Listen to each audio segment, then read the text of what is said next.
Work అంతా complete చేస్తున్నారా పిల్లలు? ఓకే. ఒక అందమైన పల్లెటూరులో ఒకతను పాములు పట్టి ఆడించి దాని ద్వారా వచ్చిన డబ్బుతో తన జీవనం సాగించేవారంట పిల్లలు. వాళ్ళ భార్య ఒక పాప ఉన్నదంట. పాప పేరు నాగరాణి.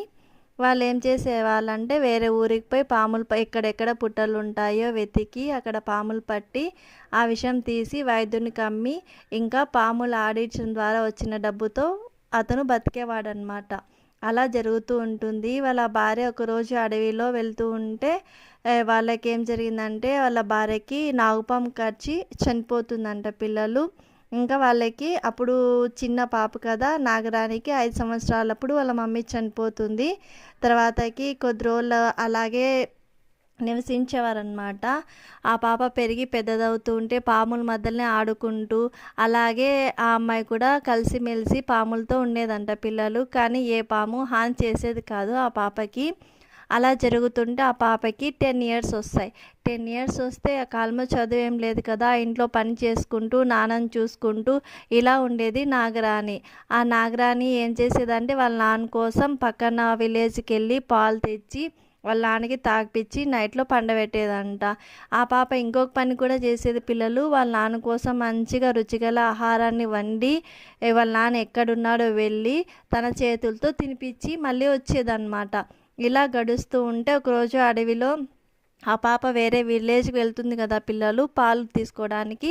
అలా వెళ్తుంటే దారిలో ఒక పాము చచ్చినట్టు పడిపోయి ఉంటుందన్నమాట. ఈ పాప తీసుకొని వస్తుంటే నాగరాణి నాగరాణి నన్ను కాపాడు అనే వాయిస్ వినిపిస్తుంది అనమాట. ఎవరు నన్ను పిలుస్తున్నారు అని చుట్టూ చూస్తుంది. చూస్తే అక్కడ ఎవరు ఉండరు. అరే ఎవరు నన్ను పిలిచారు సర్లే అని మళ్ళీ వెళ్ళిపోతుంది. మళ్ళా సౌండ్ వినిపిస్తుంది. ఎవరు నన్ను పిలుస్తున్నా అంటే ఇక్కడ పడి ఉన్నాను నేను అని వాయిస్ వినిపిస్తుంది. అమ్మో నువ్వు పామువి, నువ్వు విష జంతువు, నేను నీ దగ్గరికి కూడా రాను, నువ్వు మీలాంటి వాళ్ళు కాటు వేయడం వల్లే మా మమ్మీ చనిపోయింది అంటుంది.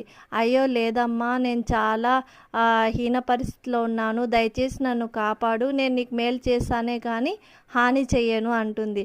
లేదు లేదు నేను నీ దగ్గరకు కూడా రాను, నాకు భయం అని అంటుంది ఆ పాప. ఆ పాము లేదు లేదు మా పాము జాతి మీద ఒట్టేసి చెప్తున్నానమ్మా నాగరాణి, నాకు కొన్ని పాలయ్యమ్మా, చాలా ఆకలేస్తుందమ్మా అని అడుగుతుందన్నమాట.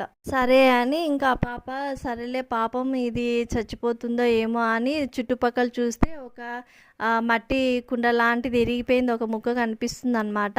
దాన్ని తెచ్చి ఆ కుండలో పాలు దానికి వేసి వెళ్ళిపోతుండగా పాపం ఆకలితో ఉన్నది కదా ఫాస్ట్గా తాగేస్తుంది.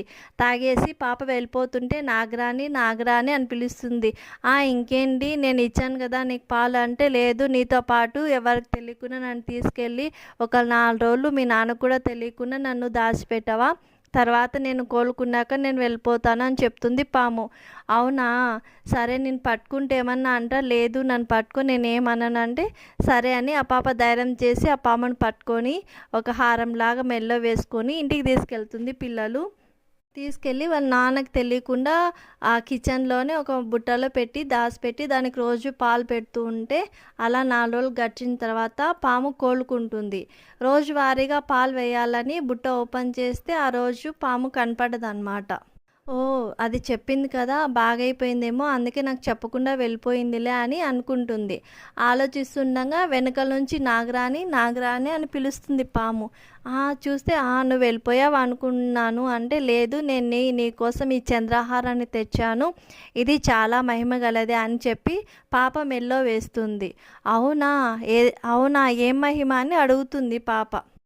ఇది చాలా మహిమ గలది, నువ్వేమనుకుంటే అది చేయగలవు, నీకు చాలా శక్తులు వస్తాయి, నువ్వు ఎక్కడికైనా వెళ్ళగలవు, ఏమైనా చేయగలవు అని చెప్తుంది పాము. అవునా ఉండు అయితే మా నాన్న ఏం చేస్తున్నాడో చూస్తానని ఆ హారాన్ని పట్టుకొని అనుకుంటుంది అనమాట మా నాన్న ఏం చేస్తున్నాడో అని. వాళ్ళ నాన్న ఒక పుట్ట దగ్గర కూర్చొని పామును పట్టే ప్రయత్నంలో ఉంటాడు. సరే వచ్చి అవును మా నాన్న ఇలా చేస్తున్నాడని పాముకు చెప్తుంది. సరే అయితే నేను ఇంకొకటి అనుకుంటానంటే అనుకో అమ్మ అంటుంది పాము. సరే అయితే నేను ఆకాశంలో పైకి మబ్బుల్లోకి వెళ్ళాలనుకుంటున్నాను అంటే, సరే అంటుంది. సరే అని ఆ హారాన్ని పట్టుకొని మళ్ళీ అనుకుంటుంది గట్టిగా పాప. సరే అని ఆకాశంలో విహరిస్తుందనమాట. మళ్ళీ వచ్చి అవును బాగుంది ఇది. కానీ నాకు వచ్చే దారిలో మా ఊరి దొరగారు నీళ్ళలో ఊబిలో ఇరుక్కుపోయాడు. చనిపోతాడేమో నాకు భయమేస్తుంది పాపం అంటుంది. నీకు చెప్పాను కదమ్మా! అది చాలా మహిమ గలది. నువ్వు వెళ్ళి అక్కడికి వెళ్ళి తనతో అతను బయటికి రావాలని గట్టిగా అనుకుంటే వచ్చేస్తాడమ్మా అంటే, అవునా ఉండు నేను వెళ్ళేసొస్తానని అతనున్న ప్లేస్‌కి వెళ్ళి, దొరగారు బయటికి రావాలి అని గట్టిగా అరుస్తుందనమాట. ఆ మ్యాజిక్ వల్ల అతను ఎవరో పట్టి లాగినట్టు ఆ ఊబిలోంచి బయటపడతాడనమాట. అప్పుడు అమ్మా ఎవరమ్మా నువ్వు? నాకింత పెద్ద సహాయం చేశావు. చుట్టుపక్కల ఎవ్వరు లేరు. ఇక అయిపోయిందేమో ఇవాళ అనుకున్నాను అంటే, నేను పాములు పడతాడు కదా మా నాన్న అతని కూతుర్ని. నా పేరు నాగరాణి అని చెప్తుంది ఆ పాప. అవునా!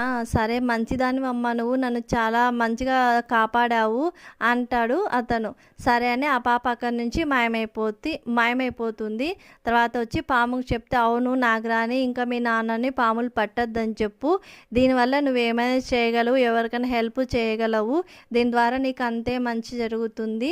ఇంకా నేను వెళ్ళొస్తాను. నువ్వు ఎప్పుడు అనుకుంటే అప్పుడు నేను తిరిగి నీ దగ్గరికి వస్తానమ్మా అని చెప్పి ఆ పాపని బ్లెస్ చేసి వెళ్ళిపోతుంది పిల్లలు. ఆ మరుసటి రోజు ఉదయము అతను కాపాడబడ్డాడు కదా ఆ ఊరి యొక్క దొర తన ఇంటికి వచ్చి, మీ పాప వల్ల నా జీవితము ఈరోజు ఇలా ఉంది, లేకపోతే నేను బతికేవాడిని కాదు.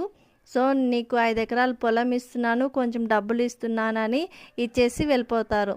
వాళ్ళిద్దరు చాలా సంతోషపడి ఇంకా పాములు పట్టడం అతను మానేస్తాడు పిల్లలు. ఆ పొలంతో అతను బాగా పంట పండించడానికి ప్రయత్నం చేస్తూ పంటలు బాగా పండుతాయి పిల్లలు. తర్వాతకి ఇంకా అలా హ్యాపీగా గడుపుతుంది వాళ్ళ కాలం.